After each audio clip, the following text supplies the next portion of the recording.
What's going on, yo? Welcome back to another episode of Eastside Block. And today, unfortunately, I am talking about how bad the Baltimore Orioles are.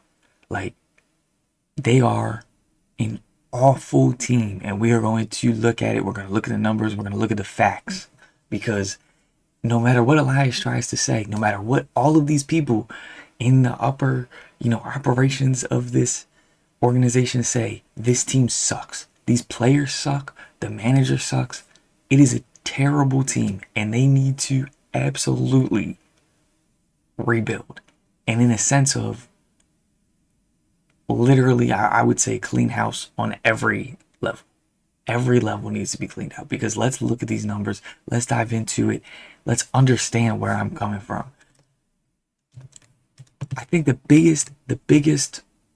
statistic that tells you how bad this team is wins above replacement. I'm going to read this to you.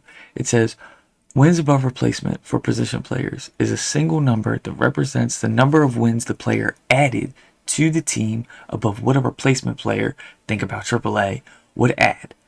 So for the scale, 8 plus wins is MVP quality, 5 plus is all-star quality, 2 plus, you're probably a good starter. 0 to 2, you're a reserve, and then under that, below 0, replacement level is just, you're literally terrible. So if we look at these numbers, how many of these people would be a starter level for wins above replacement? Not a single damn player.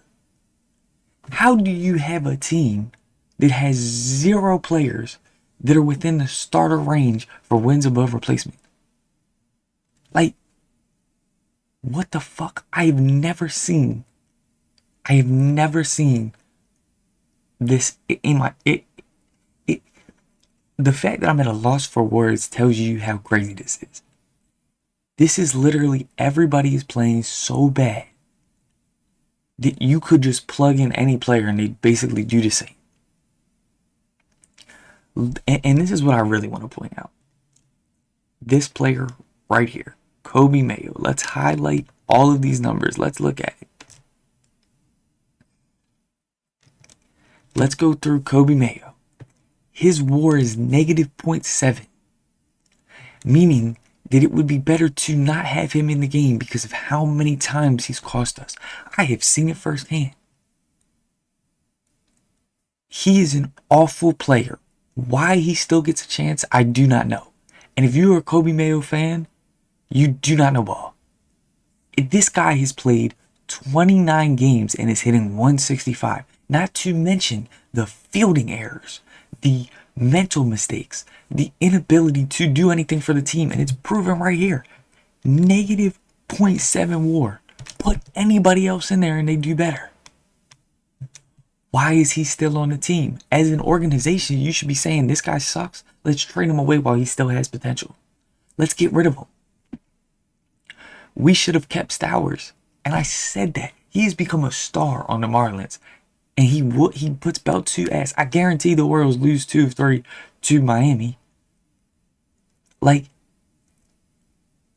you should have kept Stowers and you should have traded Mayo. And that's really the biggest thing. I do not know what they see in this guy. He's hitting 165.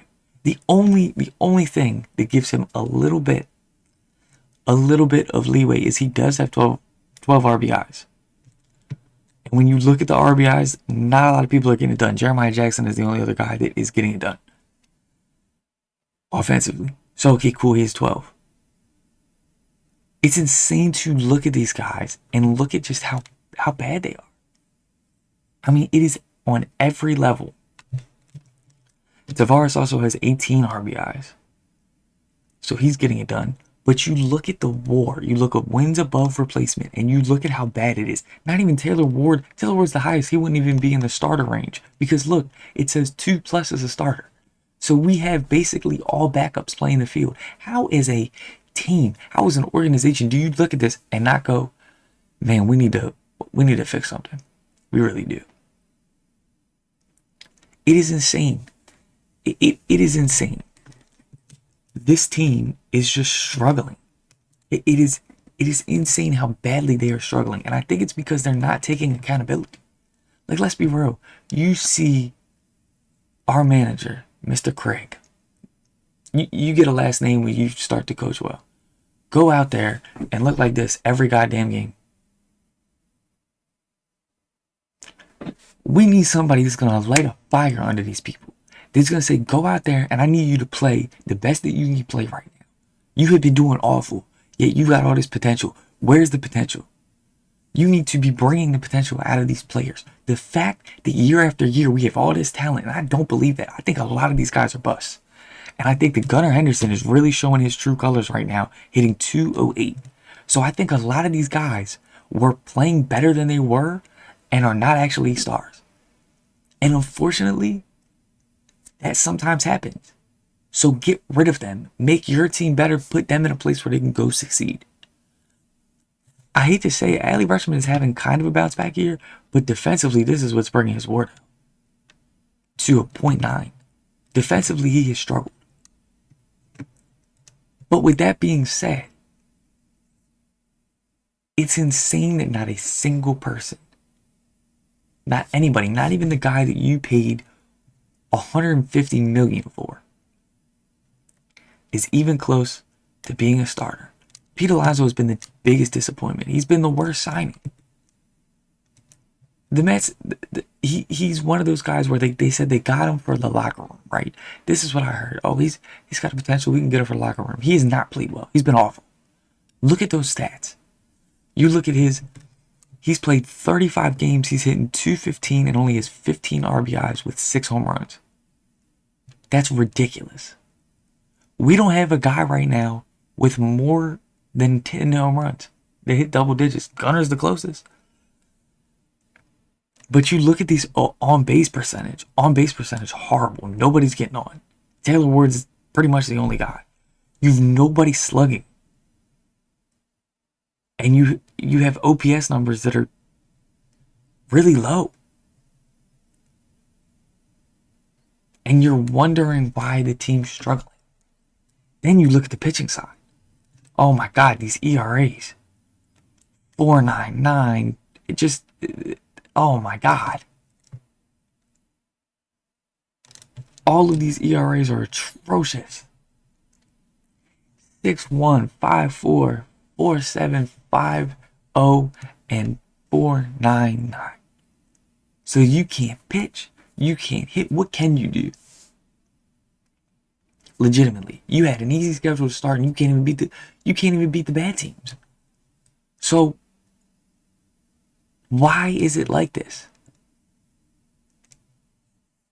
I don't have an answer. You should have gone out and got starting pitching. Elias has continually had horrible solutions for problems. He is the issue. And as much as Ripken and all these guys want to be like, he's the reason we got here, I can't fully say that because we've gotten nowhere. I feel like the manager and the general manager have failed this team consistently. And we've had different managers. But this goes to show Brandon Young wasn't the problem. He wasn't the problem. I think when you look at this, you look at these numbers, you look at even the ERA for the most of the bullpen, it's atrocious. It really is. You basically have 2 relievers right now. You have Cano and Garcia. That's it. This whole organization has been a failure. And unfortunately in baseball, the only way to win is to buy your team. Yep, I said it. You have to buy your team in baseball. That's what it is. The Dodgers, the Yankees. You have to buy your team. And you have to buy good players. You saw the Mets try to buy a team, and it's failed. You have to go buy players every year that are proven. You can't buy players who, they have 1 good year, they have 2 good years. You have to buy players that are proven. Unfortunately, Orioles have never done that. They continue to not do that. And they're going to continue to stuck until they do.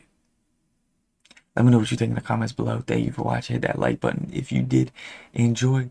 Subscribe for more Baltimore content, Baltimore sports content, and a little bit of everything.